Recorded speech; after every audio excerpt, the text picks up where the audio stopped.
गुजरात में इस साल विधानसभा चुनाव होने हैं। अब तक चुनाव तारीखों का ऐलान तो नहीं हुआ है, लेकिन माना जा रहा है कि दिवाली के बाद चुनाव तारीखों का ऐलान हो सकता है।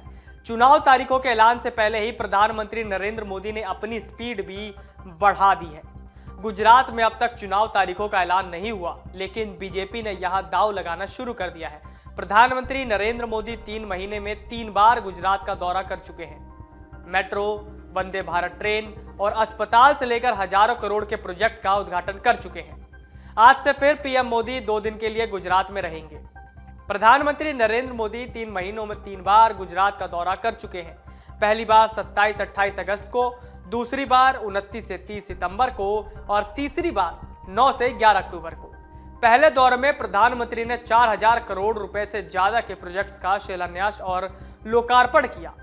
दूसरे दौरे में 1200 करोड़ रुपए से ज्यादा की लागत से बने अस्पताल का उद्घाटन किया। तीसरे दौरे में 7000 करोड़ रुपए से ज्यादा के प्रोजेक्ट्स का उद्घाटन किया। 3 दौरों में पीएम ने क्या किया, आइए एक एक करके समझते हैं। पहला दौरा 27 से 28 अगस्त। प्रधानमंत्री नरेंद्र मोदी ने 27 अगस्त को साबरमती नदी के किनारे हुए खादी महोत्सव में हिस्सा लिया।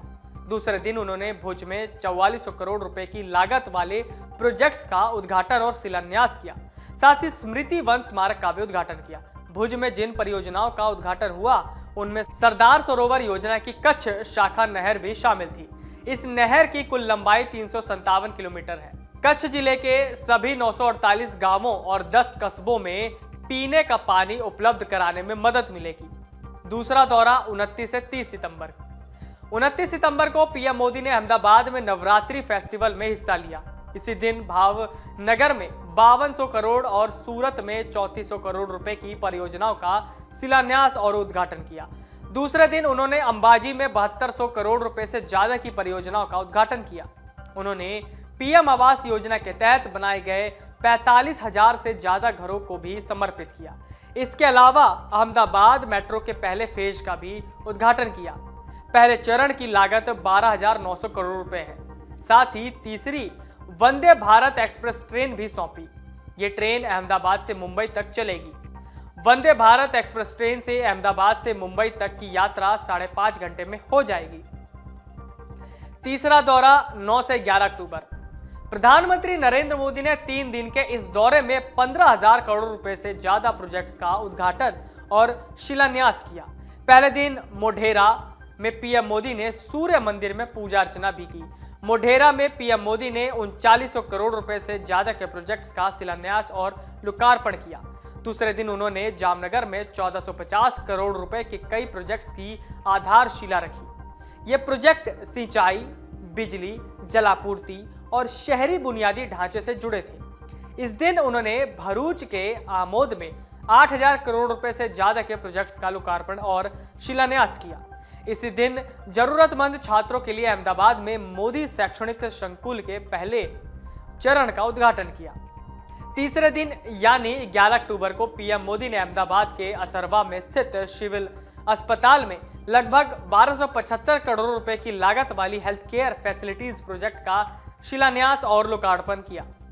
तीसरा दौरे में पीएम मोदी ने कई प्रोजेक्ट्स का शिलान्यास किया था और अब चौथी बार पीएम मोदी 2 दिन के लिए गुजरात दौरे पर है। इस दौरान पीएम मोदी डिफेंस एक्सपो का उद्घाटन किया। यह एक्सपो गांधीनगर में हुआ।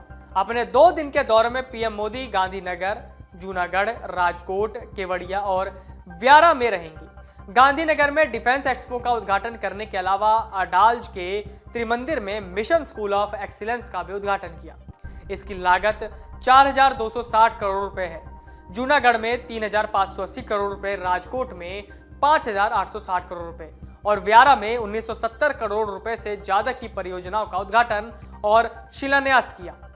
केवड़िया में पीएम मोदी संयुक्त राष्ट्र के महासचिव एंटोनियो गुटरेस के साथ द्विपक्षीय बैठक में भी हिस्सा लिया। बीजेपी के लिए गुजरात क्यों अहम है, अब हम इस पर एक नजर डालते हैं। गुजरात में बीजेपी के लिए जीत 2 लिहाज से बड़ी खास है। पहला तो ये कि गुजरात पीएम मोदी का गृह राज्य है। मोदी अक्टूबर 2001 से मई 2014 तक यहां के मुख्यमंत्री रहे हैं। और दूसरा ये कि 1995 से बीजेपी यहां सत्ता में बनी हुई है। 1995 में पहली बार बीजेपी की सरकार बनी थी और केशुभाई पटेल मुख्यमंत्री बने थे। तब से कांग्रेस यहां वापसी नहीं कर पाई है। हालांकि 2017 के विधानसभा चुनाव में कांग्रेस ने कड़ी टक्कर दी थी और 182 में से 77 सीटें हासिल कर ली थी। डाउनलोड करें अमर उजाला ऐप और पाएं खबरें लगातार। अगर आप ये वीडियो YouTube पर देख रहे हैं तो हमारे चैनल को सब्सक्राइब करें और बेल आइकन को दबाना ना भूलें। अगर आप Facebook पर ये वीडियो देख रहे हैं तो हमारे पेज को लाइक करें।